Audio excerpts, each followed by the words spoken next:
የረሃብ አድማ አይደለም አላህ ያሰበው። ከመጾማችን አላህ ይጠቀምም፣ ከማፍጠራችንም አላህ ይጎዳም። እናንተ ያደም ልጆች ሆይ ከናንተ ውስጥ ሴቱም ወንዱም ትንሹም ትልቁም ሰውም ጅኑም አንድ ሜዳ ላይ ሆናችሁ አላህን በጣም እንደሚፈራ አንድ ባሪያ ብትሆኑ ከስልጣኔችን ያህል አትጨምሩም ይላል አላህ። እንደዛውም ተሰብስባችሁ አመፀኛ ብትሆኑ ከኔ ስልጣን አታጎሉም ይላል። ታዲያ ዓላማው ለምንድነው የምንጾመው? ለሱም ማይጠቅመው ከሆነ ለኛ ስለሚጠቅመን አላህ ወር ረመዳን ለዚህ ኡማ እንግጎ በአንድ ወር ውስጥ የ11 ወር ስልጠና ይሰጣቸዋል። ዓላማው እሱ ነው። ረመዳን ማስራብ አይደለም። ረመዳን ከመራባችን አላህ ጥቅም አያገኝም። ያ አዩሃ ናስ አንቱሙል ፉቀራኡ ኢለላህ ወላሁ ሁወል ገኒዩል ሐሚድ። እኛ ከአላህ ከጃይንን ጾማችን አይጠቅመው፣ ማፍጠራችን አይጎዳው። ሶላት ሰገድ ካልሰገድክ ለአላህ አይጨምርም፣ ጥቅሙ ወደ አንተ ይመለሳል። በአንድ ወር ውስጥ የ11 ወር ስንቅ ሊሰጠን አላህ አሰበ። የረመዳን የስልጠና ማዕከል ለውጦን እንዲወጣም ይፈለግባቸው መሰረታዊ ነገሮች አሉ።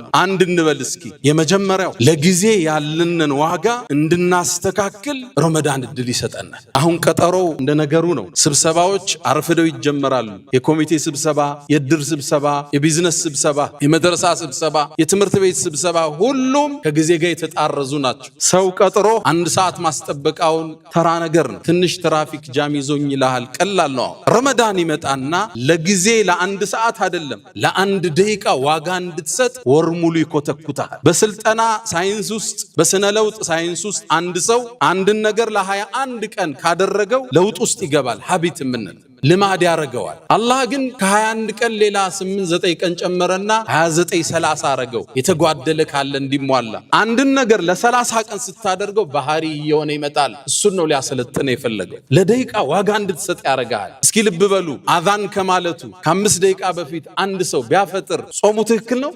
5 ደቂቃ ዋጋ አለው ማለት ነው በእስልምና። 3 ደቂቃ ሲቀረው ብታፈጥር ጾም ተቀባይነት አለው? ችግር ውስጥ ወድቀሃል ማለት ነው። ለ3 ደቂቃ በወር ውስጥ ትርጉም እንድትሰጥ አላህ ያደርጋል። አዛን አለ እናፍጥርና አዛን ብሏል እናቁም የሚለውን ስልጠና ይሰጣል። አረ አዛን አለ መብላታችሁን አቁሙ እንላለን ሌሊት። ለ1 ደቂቃ ዋጋ አለው ማለት ነው እስልምና ውስጥ። 1 ደቂቃ ያለውን ዋጋ እስልምና ያስተምራል።